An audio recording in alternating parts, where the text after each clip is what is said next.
Assalamualaikum warahmatullahi wabarakatuh. Alhamdulillahirabbil alamin wa bihi nasta'inu ala umuri dunya waddin. Wassalatu wassalamu ala asrafil mursalin Muhammadin khatamin nabiyyin wa ala alihi wa sahbihi ajmain, amma ba'du. Para hadirin, para pemirsa yang saya hormati dan Allah muliakan, kita jumpa lagi di channel Cermin, yaitu Ceramah Minimalis. Semoga Anda selalu dalam keadaan sehat walafiat, tidak kurang suatu apapun, disehatkan badannya, dilimpahkan rezekinya, ditambahkan ilmunya, amin ya robbal alamin. Di video kali ini saya ingin menyampaikan satu sejarah ringkas tentang Sunan Derajat, Sunan Kudus, dan Sunan Muria, di mana ketiganya adalah masih termasuk dari Wali Songo yang telah saya sampaikan atau saya uraikan di video sebelumnya, ya, dari mulai Maulana Malik Ibrahim, Sunan Bonang, Sunan Kalijaga, Sunan Gunung Jati, dan lain-lain. Sampaikan uraian tentang 3 wali berikutnya yang tadi saya sebutkan. Sunan Derajat, nama kecilnya adalah Raden Kosim. Ia anak Sunan Ampel, dengan demikian ia bersaudara dengan Sunan Bonang. Diperkirakan Sunan Derajat yang bergelar dengan Raden Saifuddin ini lahir pada tahun 1470 Masehi. Sunan Derajat mendapat tugas pertama kali dari ayahnya yang berdakwah ke pesisir Gresik melalui laut, kemudian terdampar di Dusun Jelog, pesisir Banjarwati atau Lamongan sekarang. Tapi setahun berikutnya Sunan Derajat berpindah 1 km ke selatan dan mendirikan padepokan santri dalam Duwur yang kini bernama Desa Derajat, Paciran, Lamongan. Dalam pengajaran tauhid dan akidah, Sunan Derajat mengambil cara ayahnya, langsung dan tidak banyak mendekati budaya lokal. Meskipun demikian, cara penyampaiannya mengadaptasi cara kesenian yang dilakukan oleh Sunan Muria, terutama seni suluk. Maka ia mengubah sejumlah suluk, diantaranya adalah suluk petuah, berilah tongkat pada si buta, beri makan pada yang lapar, dan beri pakaian pada yang telanjang. Sunan Derajat juga dikenal sebagai bersahaja, seorang yang bersahaja yang suka menolong. Di pondok pesantrennya ia banyak memelihara anak-anak yatim dan piatu dan orang-orang miskin.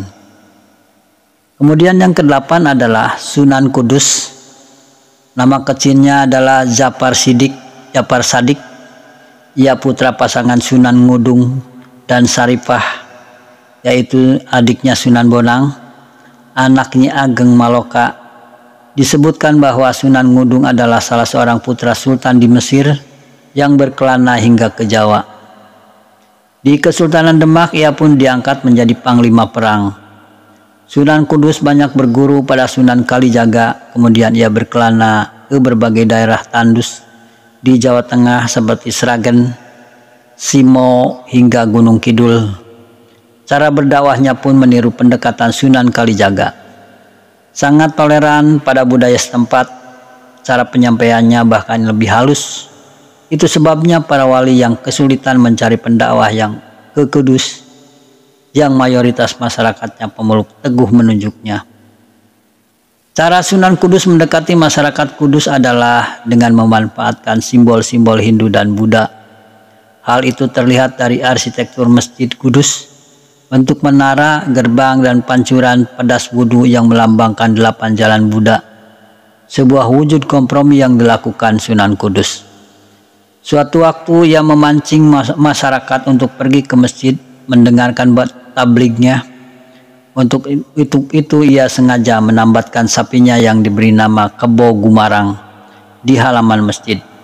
Orang-orang Hindu yang mengagungkan sapi menjadi simpati, apalagi setelah mereka mendengar penjelasan Sunan Kudus tentang surat Al-Baqarah yang berarti sapi betina. Sampai sekarang sebagian masyarakat tradisional Kudus masih menolak untuk menyembelih sapi. Sunan Kudus juga mengubah cerita-cerita ketauhidan. Kisah tersebut disusunnya secara berseri sehingga masyarakat tertarik untuk mengikuti kelanjutannya. Sebuah pendekatan yang nampaknya mengadopsi cerita 1001 malam dari masa kekhalifahan Abbasiyah. Dengan begitulah Sunan Kudus mengikat masyarakatnya. Bukan hanya berdakwah seperti itu yang dilakukan Sunan Kudus. Sebagaimana ayahnya, ia juga pernah menjadi panglima perang Kesultanan Demak.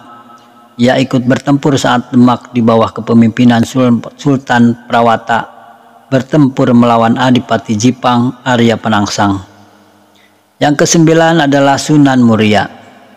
Ia putra Dewi Saroh, adik kandung Sunan Giri, sekaligus anak Syekh Maulana Ishak dengan Sunan Kalijaga. Nama kecilnya adalah Raden Prawoto. Nama Muria diambil dari tempat tinggal terakhirnya di lereng Gunung Muria. Di lereng Gunung Muria, 18 km ke utara kota Kudus. Gaya berdakwahnya banyak mengambil cara ayahnya, Sunan Kalijaga. Namun berbeda dengan sang ayah, Sunan Muria lebih suka tinggal di daerah sangat terpencil dan jauh dari pusat kota untuk menyebarkan agama Islam. Bergaul dengan rakyat jelata sambil mengajarkan keterampilan bercocok tanam, berdagang dan melaut adalah kesukaannya. Sunan Muria seringkali dijadikan pula sebagai penengah dalam konflik internal di Kesultanan Demak 1518 sampai dengan 1530. Ia dikenal sebagai pribadi yang mampu memecahkan berbagai masalah, betapapun rumitnya masalah itu. Solusi pemecahannya pun selalu dapat diterima oleh semua pihak yang berseteru. Sunan Muria berdakwah dari Jepara, Tayu, Juwana hingga sekitar Kudus dan Pati. Salah satu hasil dakwahnya lewat seni adalah lagu Sinom dan Kinanti.